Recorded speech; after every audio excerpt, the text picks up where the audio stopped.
Good morning mga ka-guys and mga kasari. Happy Sunday everyone. Kumusta ang mga tindahan natin? Open ba tayo kung Sunday? Si Kuya AG guys is open po pag Sunday, pero kadalasan is naka half day kami dahil kung walang laag si Kuya AG, mag-grocery. To, mamaya mag-grocery tayo and dahil morning pa, magsi-share si Kuya AJ. Isa na namang katanungan ang sagutin ni Kuya AJ guys. Parang expert si Kuya AJ no.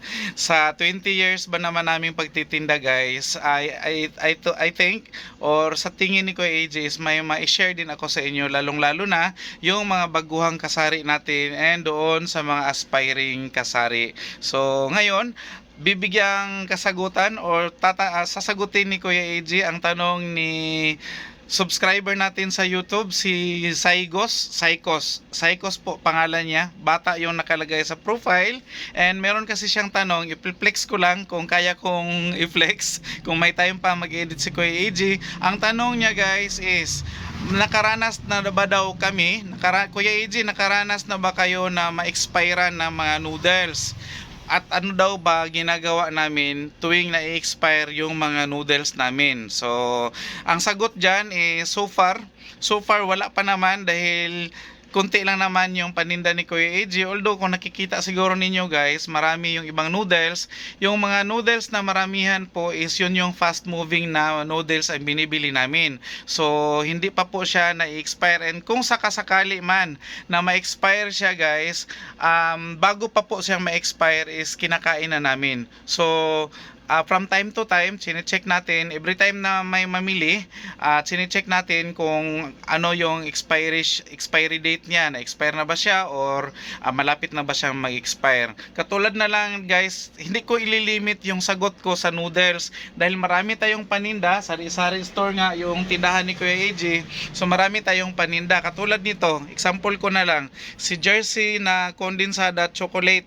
Marami kasing flavor si Jersey, meron siyang mango, meron siyang chocolate na ganito. So kahapon or nung isang araw is mabenta na sana ito, si chocolate na or si chocolate Jersey na kondensada.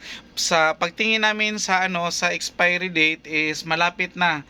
So March 31. Although katapusan pa siya mag-expire guys dahil na tayo ngayon? February, March nga. Sa katapusan pa siya mag-expire, pero ayaw kasi ni customer dahil baka daw hindi niya maubos agad or baka hindi niya pa magamit. So ito, dahil hindi pa siya na-expire, pwede pang ibenta, and kung hindi siya mabenta, at least alam na natin na malapit na siya mag-expire, so gagamitin na ni Kuya AJ bago ito mag-expire. So ganun lang yung ginagawa namin sa mga noodles din. Yun din yung ginagawa natin. Kung malapit na siyang mag-expire, just in case, kainin na natin. Pero kung sakasakali man talaga na mag-expire siya, si Mamay sakasakali man talaga na mag-expire siya, pwede naman natin guys, kasi meron niyang sinasabi na after 1 month pa daw mag-expire. So pwede pa natin kainin. Pero kung hindi mo na talaga kayang kainin, pikit mata guys. Pikit mata, kung kunwari sa is hugot bakos, kumbaga hugot bakos na lang guys, na ipikit mo yung mga mata mo na nalugi ka talaga dahil na-expire siya. Ganon lang yung ginagawa ni Kuya AJ. Normal yan sa tindahan tulad nitong sari-sari store. Normal talaga na minsan may mga produkto or mga items tayo na mag-i-expire. Kung hindi natin siya maagapan, pwede nating kainin bago mag-expire, at kung hindi, pikit mata nga na tatanggapin natin na lugi tayo. Pero merong paraan paano siya maiwasang ma-expire. Dahil meron naman tayong laging binabalik-balik or inuulit-ulit natin yung tip na FIFO. Yung FIFO is first in first out. Kung ano yung una mong nabili, yun yung una mong ilabas sa shelf bago mo ilagay yung bago na stocks. Kunyari itong mga dilata natin, yung mga nasa likuran, ayan, nakita ninyo, yung mga nasa likuran, yun yung mga overstock, at saka yun yung mga huli naming nabili. Yun yung mga latest na nabili namin, yun, sa huli or latest na nabili. So itong mga nasa harapan is ito yung mga una.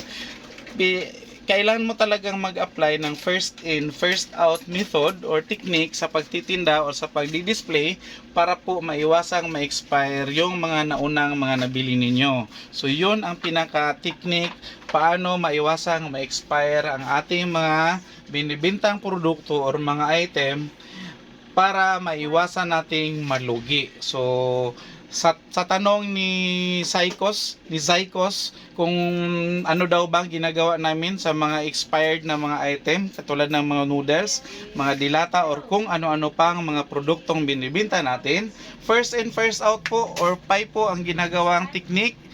Hindi lang si Kuya AJ ang gumagawa niyan guys, marami halos lahat ng mga tindahan, halos lahat ng mga kasari na gi-implement ng paraang ganyan para po maiwasang malugi. Magkano lang ba kinikita natin dito sa mga dilata? Ma-expirean tayo ng isang item, isang lata lang ang ma-expire, malaking lugi na po sa ating tindahan ang ma-expirean tayo ng item. Saka yun, bago tayo malugi, gawa natin ng paraan kung hindi natin pwedeng kainin, pikit mata nating tanggapin na nalugi tayo, pero pwede nating iwasan. So para maiwasan na ma-expire ng mga item or mga produkto, mag-PI po tayo. Yun ang pinaka-tip ni Kuya AJ today. Have a blessed Sunday sa lahat and bye-bye muna for now.